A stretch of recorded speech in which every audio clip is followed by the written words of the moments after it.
The women's suffrage movement not only had an enormous impact on advertising we see today, but in turn, the media channels used exemplified the movement and helped it to become more powerful.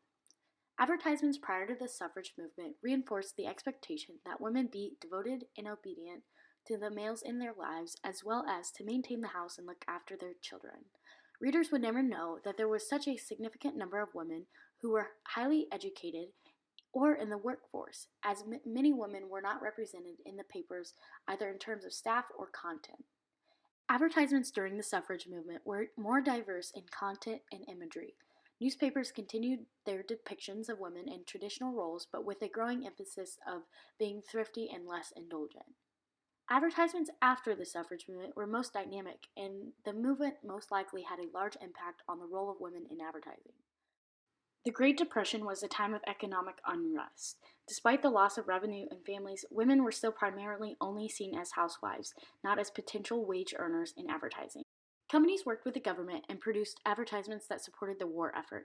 The War Advertising Council was created in 1942 and provided tax incentives to businesses that worked with them.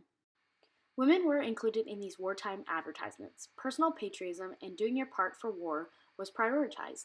There was a need for working women to take over jobs in production and manufacturing. One of the most enduring and iconic images of the era is that of housewife turned wartime worker Rosie the Riveteer. She served to inspire women to get involved with the war in whatever way they could. This advertisement was so impactful that women that worked in factories to produce World War II materials called themselves Rosies. In the 1950s, soldiers were returning from World War II and the economy was going through the Great Depression.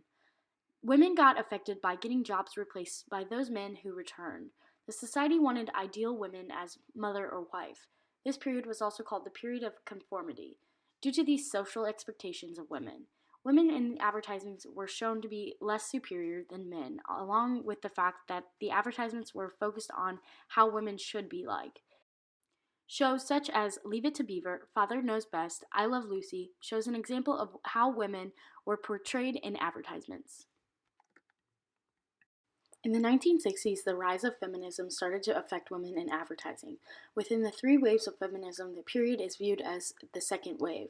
Women were still being treated as mothers and wives. However, as times went on, organizations such as the National Organization for Women has been organized to support the social status of women. At the end of the 1960s, The Feminine Mystique, which was a book written by Betty Friedman, was published to criticize how women were viewed during this period. This book brought up the issue of stereotyping women and ultimately led to society realizing the problem. Once the women's social movements of the 21st century began, specifically after 2016, advertisements started to reflect the beliefs of these movements. Movements began through social media such as the #MeToo movement, #LeanIn, and so on. The U.S. women's soccer team called for equality, and powerful female athletes started to speak out. Companies such as Dove, Always, American Eagle, and Nike have created advertisements and campaigns devoted to the empowerment of women and their natural beauty.